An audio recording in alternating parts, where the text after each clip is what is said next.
Some of you have heard, I shared the story a little while ago, how just a few months ago, I was working in my front yard fixing some things, and some Jehovah's Witnesses come by, and they say, hey, can we talk to you? And I'm fixing this, and I go, of course. How can I? Yeah, I got some things to say to you too.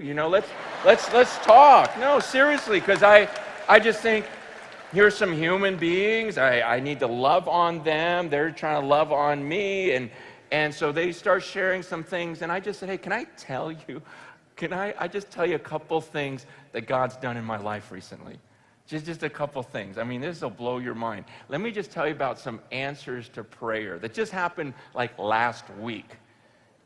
And this lady goes, God doesn't listen to everyone's prayers.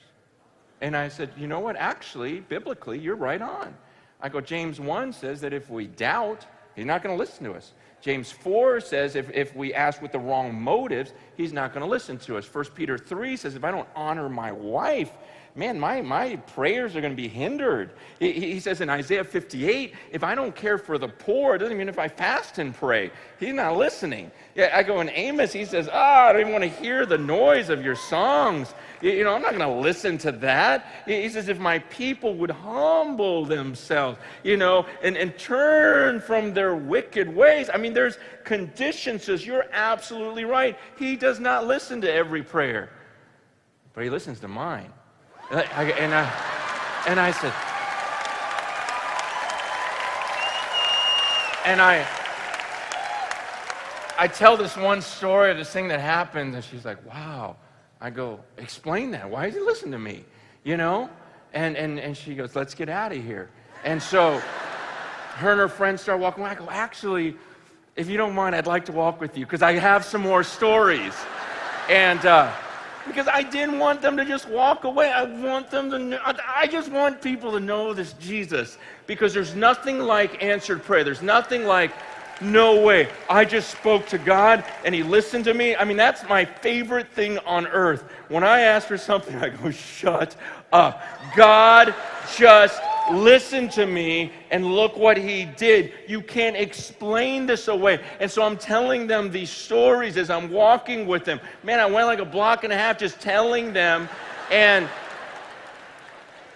one of them looks at me, she goes, what are you?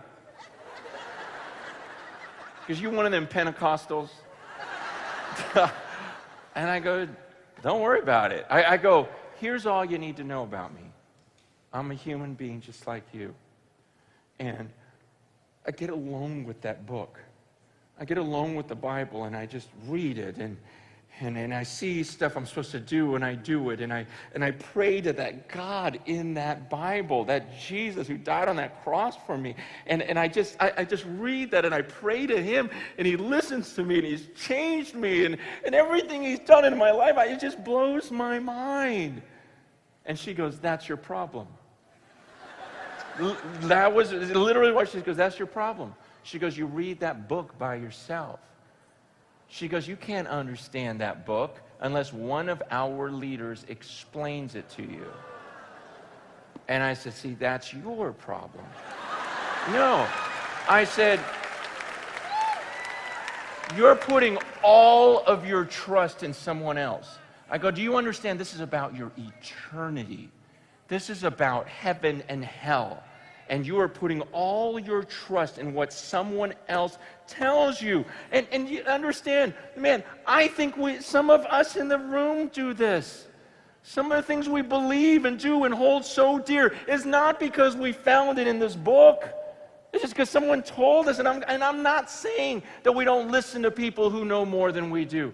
Man, I think there's a time to listen, but at the same time, I see a lot of believers just grabbing on and listening to someone because they're a popular speaker, or listening to someone because he's a good singer, someone appears really intelligent, quotes some Greek words that you don't know any better. You're like, okay, I guess.